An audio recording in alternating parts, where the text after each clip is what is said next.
Hey guys, how's it going? Good to be here. Thanks, Matt, for the great intro. Hi, everyone. Again, I'm PG, Head of Gaming at the Algorand Foundation. And today I'm here with some great speakers, some great builders that are all contributing a lot to the gaming ecosystem on Algorand. So the floor is theirs, honestly. I'm just here to, I guess, ask the right questions. So, Manu, why don't we start with you? Can you tell us a little bit more about Trontorian, what you guys are doing? Why did you choose Algorand as well on your gaming journey? And just give us an intro of the project. Sure, of course. All right. As they said, I'm the CCO of Trontorian. It's a Unity-based game. We are doing, I don't know, I guess many of you are gamers. We're doing a kind of a 4X game where you have two main gameplays. You have as a fleet commander where you can assemble your fleet, explore, you can battle, you can do a lot of different functions and different stuff. And then you have the space tycoon that it's more of a city building, and we are aiming to give developer tools for people to actually create services for the fleet commander so they interact and they can play together and have fun. We are mainly focused on the fun of the game. We think that fun is the ultimate utility on games, and of course we decided to build on Algorand after quite a long research, and of course we decided that Algorand was the right tech and the right support and the right, of course, the right people to work with, because we had a lot of reach. PG helped us a lot. We had lots of support from the community and the team, and actually the tech, it's the biggest advantage that we have. It has a lot of cool features that I think that all of you are familiar with, and that's basically it. Yeah, in the backstage you were telling me how you were involved with other chains, which shall remain unspoken, but at the end you chose Algorand because it's just so easy to use. Thanks for the intro, Mars. To you, Polynize is not really a game in the sense that the game we think, but I think it's actually a good use case in the terms of gamifying experiences, and I think that's a great use case for crypto. Why don't you tell us a little bit more about what you guys do, and also what you have done in terms of your quests within the Algorand community as well? Yeah, thanks, PG. So essentially what we do at Polynize is crowdsource creativity within communities to solve real-world problems. And we then tokenize that innovation and that intelligence from that, and tokenize that and turn that into tradable assets. And that all happens within the competitive frame of our game platform. We have a heritage in gaming in the sense that Polynize 1.0 was a tabletop game.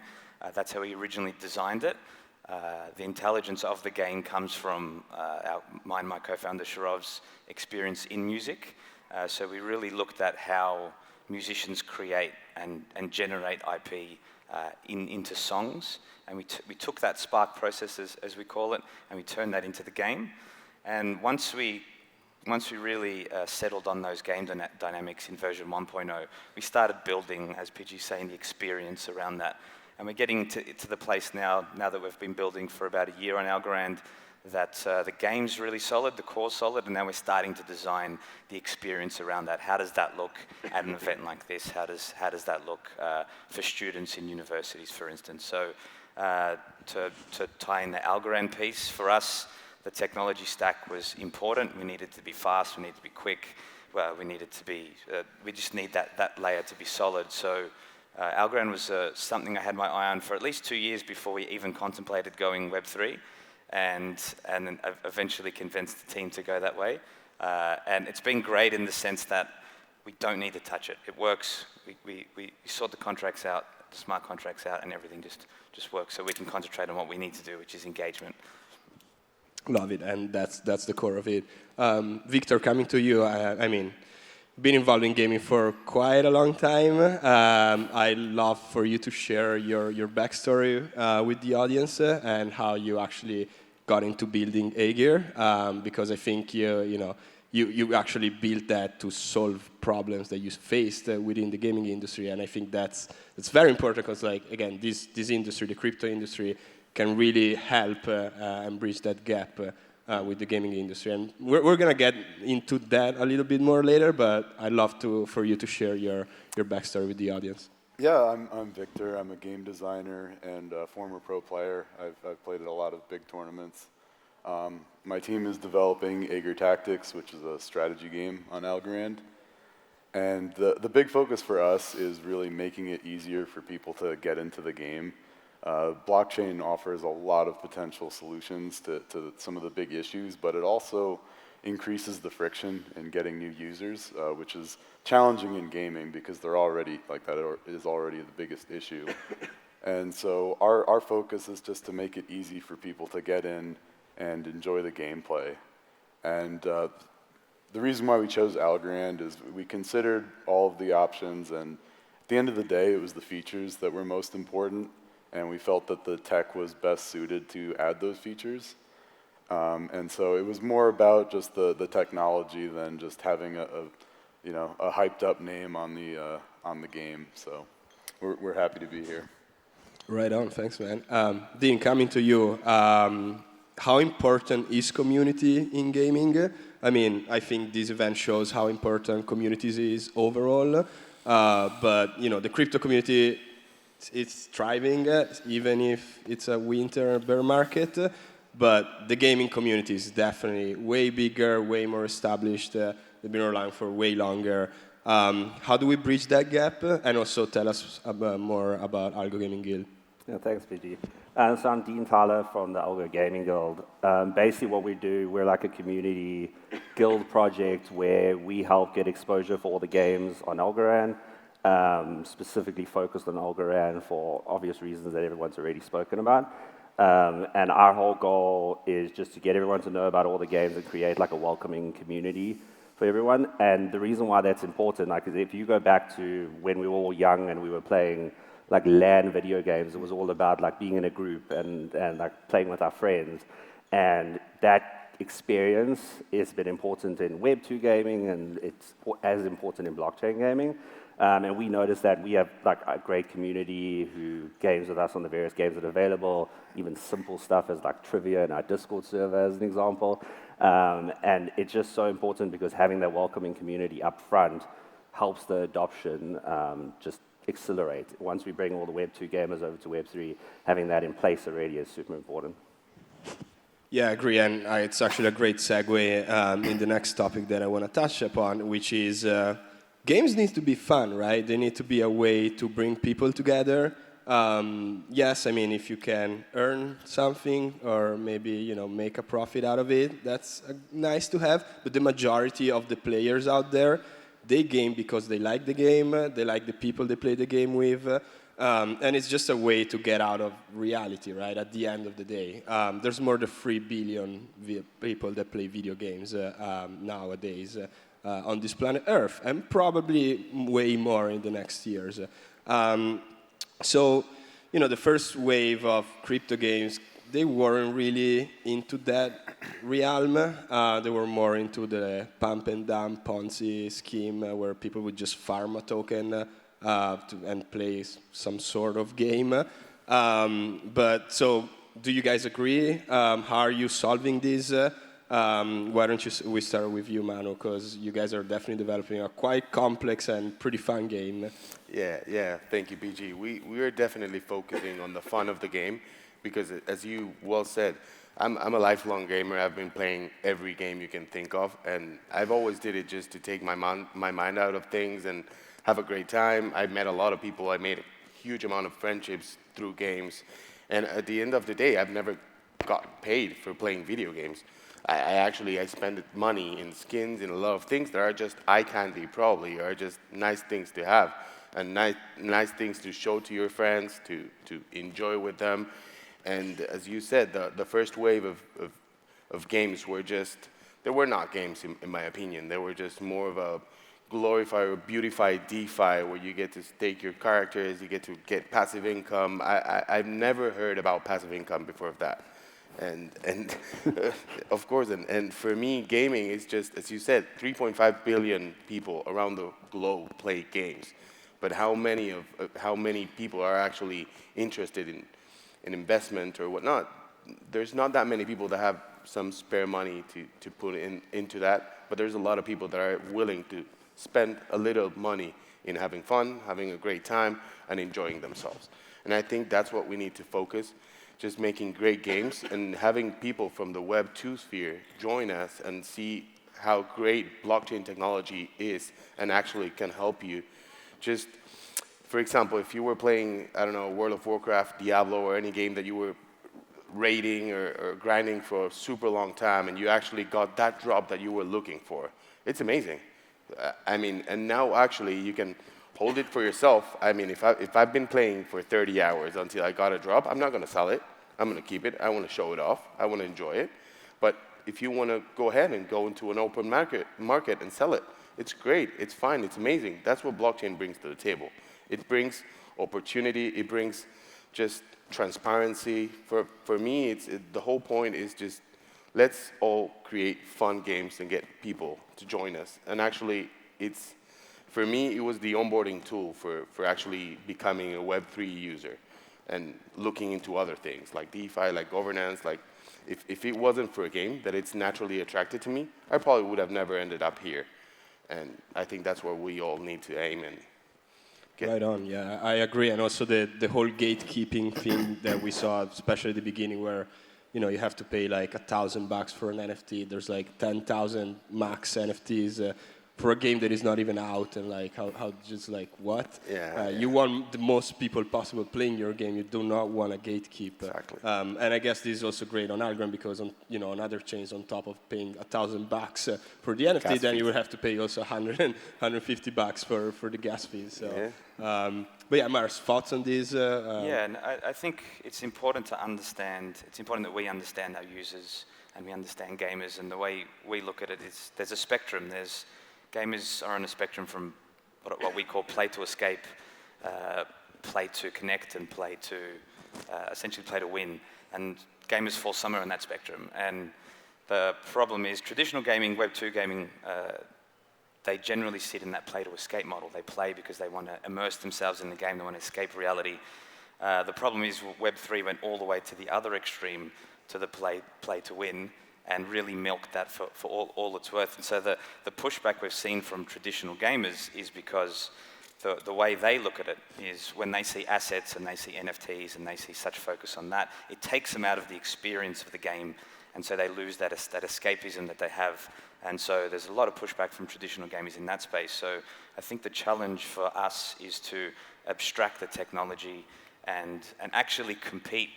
We have to go out into the wider world and compete with the other games that the other players are playing on purely an experiential and fun level, as you say.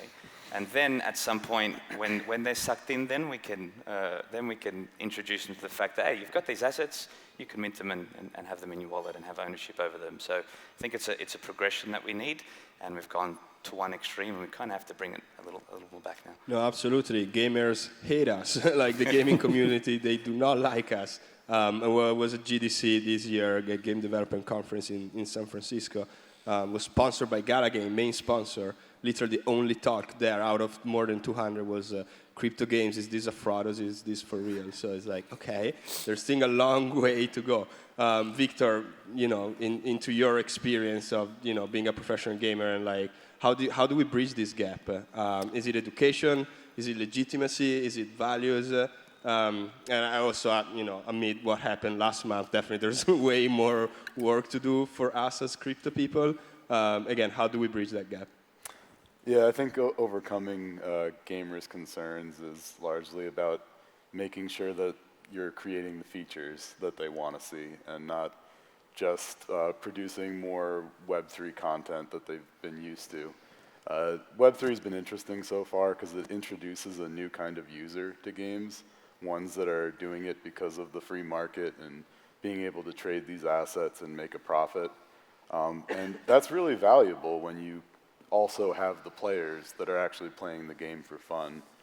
And so I think the issue that we've seen so far is that games have really catered to the the Web3 users, and they've forgotten about the players, and so you end up with these really predatory monetizations and scams and pump and dumps, and I think they really, the players want to see something that benefits them, and that's really what's important to bring them in.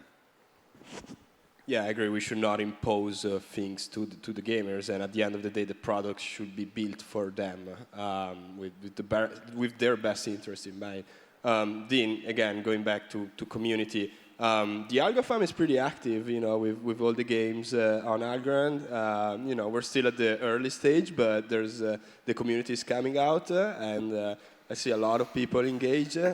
So can you tell us a little bit more about that? And also, how do we bring more people in and more gamers from, the traditional gaming community or maybe other chains into the Algo Fam? Yeah, so we have a small amount of people, but they're all super active and super supportive of everything around gaming. And I think you guys would have seen it with your projects. We have small Discord games that have hundreds of people who are super active and will support it no matter what. And that's amazing, and we found that when we joined the community as well, that everyone was super supportive.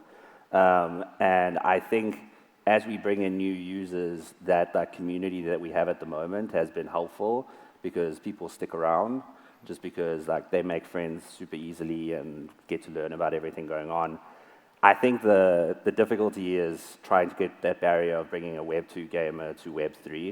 And I think a lot of it is education because a lot of my gamer friends, when I describe to them, if at the moment, say you're playing Call of Duty or something like that, and you spend $20 on a skin, that at some point you're not going to use it anymore, but there might be someone else who wants to use it, and you're able to now sell it on a free market to them.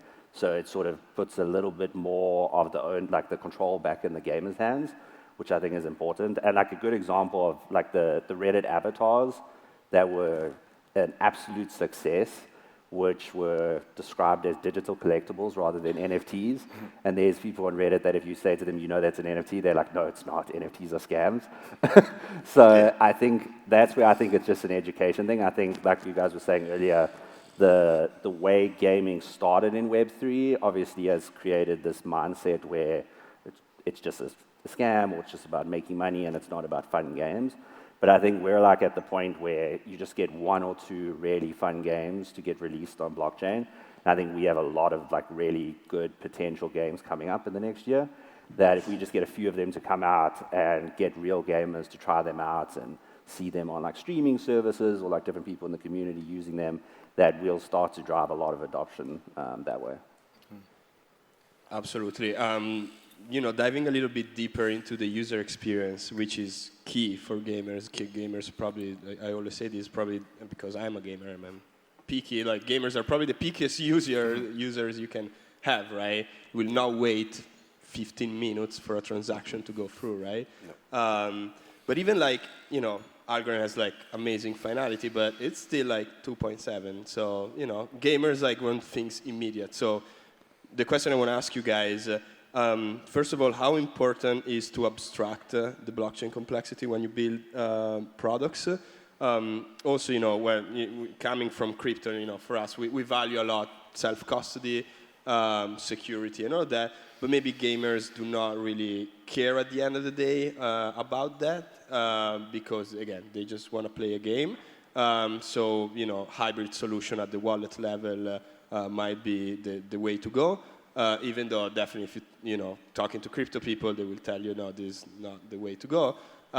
So again, given that user experience is key, what are you guys doing on that direction, and just overall thoughts? Do you agree? Do you disagree? I agree 100%. I think that gamers, most of them don't even want to have anything to do with blockchain or Web3.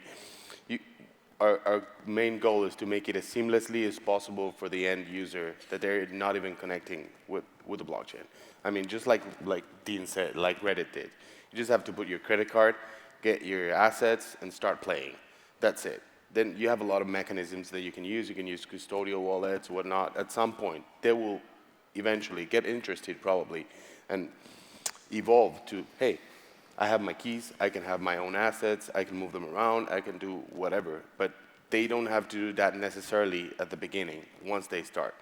A game is a game, should be a game, should be just that. People shouldn't even have to go through the hustle of learning, because Web3 and blockchain, it's not simple. For us saying you have to own your keys, you have to do transactions, opt-ins, whatever, people don't want to learn all that, and it takes some time to learn that.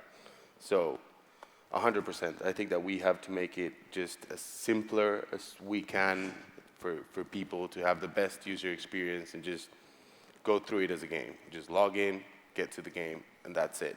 As you said as well, 2.5 seconds if we get there, it's not a super long time, but for a gamer, it's a lot. Yeah, especially, you know, casual gamers or people that play mobile games. You know, the market is so saturated, there's so many options out there. There's like, if this game takes like a little bit more to load, I'm just going to play something else. We'll go to the next one. And that's how you lose user. Mars, what are your thoughts on this? Yeah, I think we intentionally built Polynize from the start to be mainly Web 2. So the front end is all Web 2, and that comes from the intelligence of our build team. Shirov and Simon have been building Web 2 applications for decades, so their intelligence came through to say, let's get the speed and build on Web 2 and just connect to Web 3 when we need it. So we have Web 2 and Web 3 login, so you can log in with Twitter and Google, and then also connect your Algorand wallets, and we're going cross-chain quite fast. But it's interesting in terms of that user feedback. I think in the bull market, there was so much going on, there's so much distraction. Now we're in this nice quiet time where the users that we do have give us great feedback, and they're very active. Shout out to Algo Kev, who's around. He's one of our top players, and he's always there to give some solid feedback. And he's a good example of the type of players that we love. Really dedicated, really help us understand. Okay, what are the minute incentive structures that are going on within each game? How do we incentivize the right behavior? Because essentially, gaming is the best tool that we have to design incentives to really drive a particular behavior. That's the learning, the great learning you get out of gaming. So, but it's important that you incentivize the right thing. So if you the difficulty with Web3 is with assets and crypto, you incentivize the wrong thing and it really drives people to cheat. So as soon as there's a prize pool, as we're speaking about backstage, as soon as there's a prize pool, people are going to try and cheat and try and gamify the system. But that also gives us the chance to say, okay, we're incentivizing the wrong thing. Let's change strategy and really focus on what it is that we want our players to focus on and really incentivize that. And we're a little different in the sense that we want our players to focus on creating the best solutions and really bring out their creativity in the game. So then we thought deeply about how do we create those incentive structures to really drive that behavior and take it away from, and it's a fine balance because we're always balancing between creativity, collaboration, and competition. And so you get that out of whack some way, and you're incentivizing the wrong behavior. So find the perfect special sauce in that mix, and the game works great. Yeah, I agree 100%. You're building it for the people that actually care about the game and want to play it, and not just want to exploit the quote-unquote in-game economy, which, I laugh when I hear that, when, the in-game economy, and you sell like 30% of your tokens to early investors. That's like, okay, what type of in-game economy is that? Victor, how are you guys approaching that? I mean, I'm probably biased, but Aegir, I think, has the best art. You guys are just doing amazing. It's just so beautiful. That's definitely something that attracts people. But what are you doing on the user experience side, and what are your thoughts overall? Well, yeah, thank you. We appreciate it on the art. A lot of work went into that. But yeah, with the new user experience, for us, it's all about reducing friction. And I think the last thing that gamers want to do when they first get into a game is to set up a wallet. So we're working with solutions to avoid that, handling as much of it on our end as we can. And I think it's a really good way to teach people about blockchain so they can learn about how it works and get to it when they're ready. But yeah, absolutely. At first, we don't want to spring that on them to just add an extra step in them in what they have to do to prepare to play the game. And we want to make it as easy as possible to jump right in. Sorry. Yeah, right on. Dean, on your side, on the community side, again, we talked about education. Definitely, that's very important for user experience. But I think you guys just announced a new thing called Cooldown. So Yeah. can you talk a little bit more about that, maybe, and how it can help bridging that gap? Yeah, so we basically are working on a platform called Cooldown, which it sort of sprung from the idea that we've always been like a central one-stop place for everything around Algorand gaming, and people would come to us and be like, what are all the games in Algorand, or what are the games in this specific category? Like, I want to play an RPG game, like, are there any of them on Algorand? And we had like an ecosystem map, which was sort of like a static picture that people could look at, and we just thought the next way to go around it is to create like sort of like a Gamepedia, which would have all the information about all the games, filterable by like game type, platform that it's available on at that time. And we think that'll be perfect if like you get gamers coming over to say play Ager Tactics because they're like a card game lover, and then they're like, what other card games are on Algorand? Or like, is there any specific racing games or something like that? And they're able to use that. And as part of that, we're also like gamifying the discovery process of games. So we have a system which is like a questing system that we're going to put in place where a game can come to us and be like, we want to create some education about like how our game works or how to play it. They can have like a video or like some sort of quest that a user can do, and as part of that they might earn like an NFT, which allows them to then play the game, or they can use it within game. Because we think that part of it and that discovery process can be a little bit difficult, and we have so many games actually in our ecosystem, and we just feel it's obviously so important that everyone finds the one that they specifically love, or the few that they love. So that's the main purpose of Cooldown, with a whole bunch of other bells and whistles on it. But we just feel that, and like that we've noticed with like our newsletters that we release on a weekly basis with like all the updates from all the different games, that a lot of people will be like, oh, I've never heard of that game before, let me check it out, just because they read it. So this just takes that to like a different level. Nice, yeah, I think it's, especially like there's a lot of games under development within Algorand. Some are Discord games.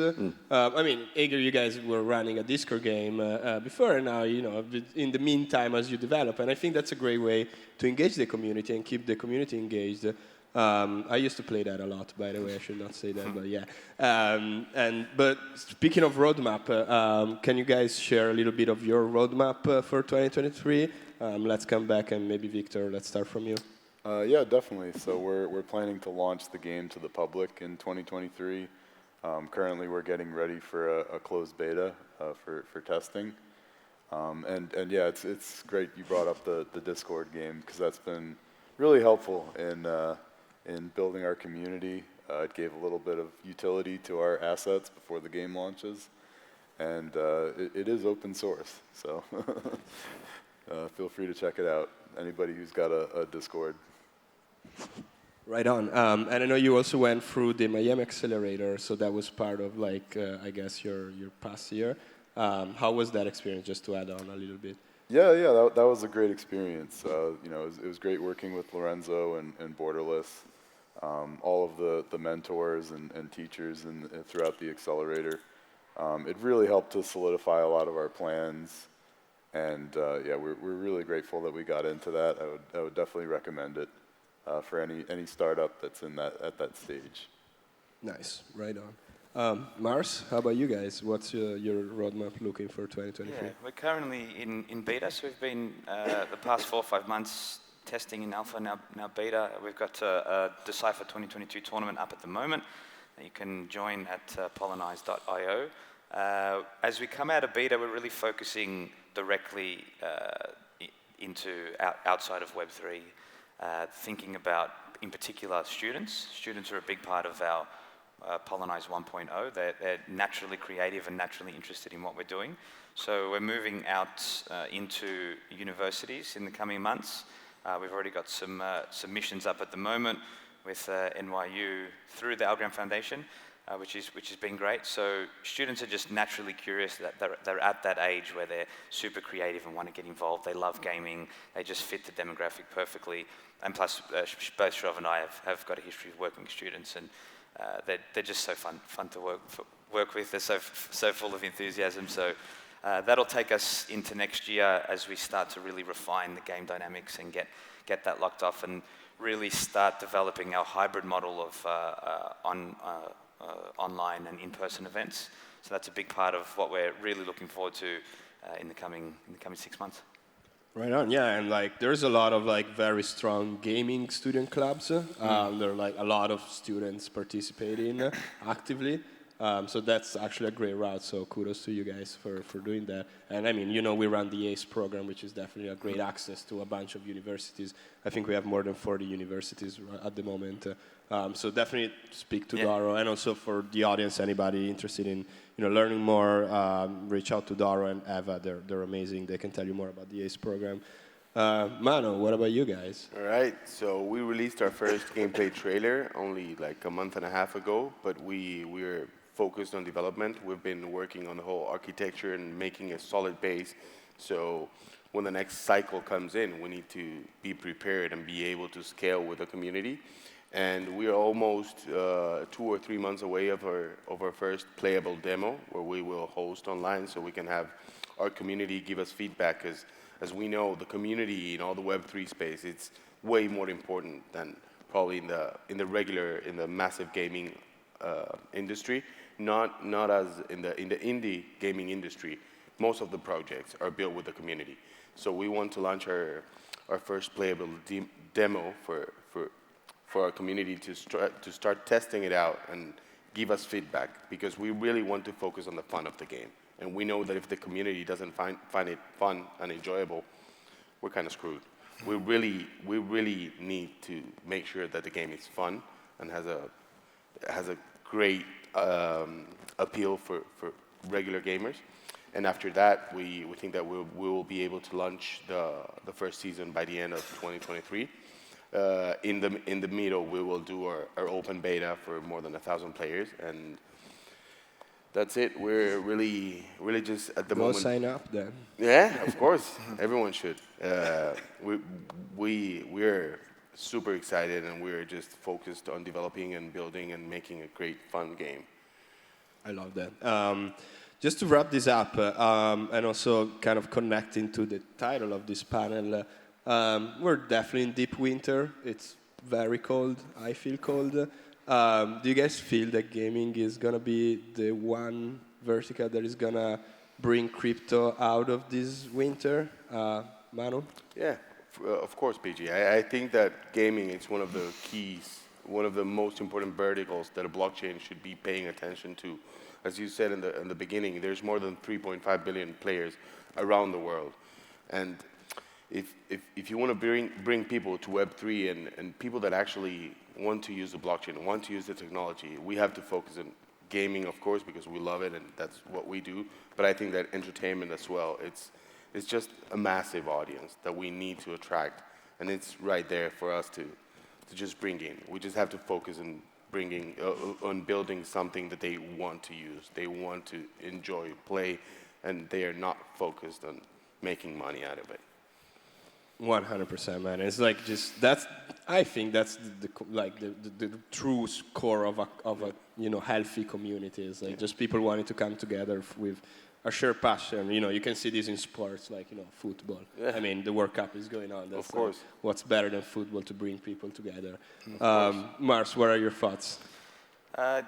Definitely, I think if we look at the investment sector, there was $5 billion worth of investment just in the first 6 months of 2022, and we all know how long it takes and how hard it is to develop games. So I can see that as we come through the winter, there'll probably be a great intersection between those games really launching and us coming out into this next bull run. So I think that'll drive it quite a bit, because the thing that we have a challenge with at the moment is there's a big portion of the gaming community that are in that play to escape bucket, and especially when the macroeconomic conditions aren't as great as they could be, people are looking to escape, and besides alcohol, gaming is generally a good way to do that. So to compete with the world building that already has been happening within the AAA games, like you're competing with some amazing worlds and some amazing games. So it's going to take a while until we can really build the type of worlds and the experiences that that type of player wants to move into. But I'm definitely bullish that that'll happen before the winter's through. Right on. Victor, same question, but just double down on it. Do you think what's going, I mean, I guess we all agree that gaming will definitely bring crypto out of this winter. Do you think it's going to happen more on the AAA game side in the sense that AAA game will adopt crypto, or will it be the other way around, like some AAA crypto games that are currently being built, which I'm fairly skeptical because, to build a AAA game, you need a lot of money, a lot of people, and a lot of time. So anybody out there saying, oh, we're building a AAA game, yeah, I mean, let's see in a few years. What are your thoughts, again, given your experience? Well, yeah, like you guys have brought up, gaming is one of the few industries that's still growing right now with the financial conditions. And I think that as far as who's going to figure it out first, I think that it's probably going to be an indie studio because it's going to take a lot of creativity to figure out how to present this to players. And it's a risk that the big companies just don't seem to be taking right now. But whoever figures it out first is, they're sitting on a gold mine because this really can add a lot of value to players' lives. Our team does. Our background is in professional play, and so we are really tapped into the communities, and we know what the problems are for these gamers, and we have an idea on the solutions. And I think it's going to take that kind of reasoning to figure out how to produce the best solution. Big companies, I think it's just too big of a leap for them. Yeah, also, they're making billions of dollars. Why would they change that model, right? Like, they're happy as they are. So I completely agree. Like, they're probably like, wait and see what's going to come out. And then if we all, it's also like our task to prove this model, then they're going to get in. Dean, final thoughts? Yeah, so I think, like you're saying now, I think the way it'll work is the triple game companies will only enter blockchain once the gamers are demanding them to enter blockchain. If, as gamers, start to recognize the fact that ownership of assets is important and we should have ownership of those assets since we paid for them, then if that demand is out there, then AAA games will sort of be like forced to enter blockchain at some point. And I think that happens with, like you're saying, like a Web 2 game, well, not a Web 2 game, sorry, like an indie studio releasing a great game that does super well in blockchain and drives that adoption. It will then sort of get them to go, because they make, like you said, they make way too much money already. If they allow players to sell their assets, not as many players are going to buy their assets in the first place. So, but I definitely think, talking about like the crypto winter, like gaming will always be big, no matter how the conditions are out there. It's like not connected to the financial markets or anything at all. So as soon as we're able to get Web 2 gamers onto blockchain gaming in general and get that adoption, it will sort of help like us as a blockchain get through a winter pretty well in the first place. So. Yeah, I agree. That's really. We're running out of time, I see. I guess just a couple of housekeeping things. Just first of all, definitely go check out the gaming lounge. You can try some of these beautiful games and others. I see the Avatars team here. Shout out to the guys. Definitely, it's a little bit hidden, I gotta say. But it's the middle of the room and right next to the bowl, I think it's called, one of the other rooms. So definitely go there, check it out, play some of these games. They're a lot of fun. You can also win some Algos or some NFTs, which is not that bad at the end of the day.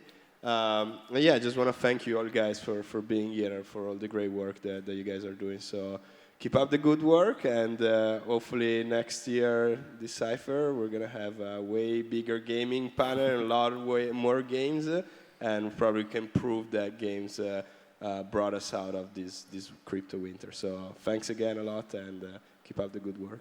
Thank you.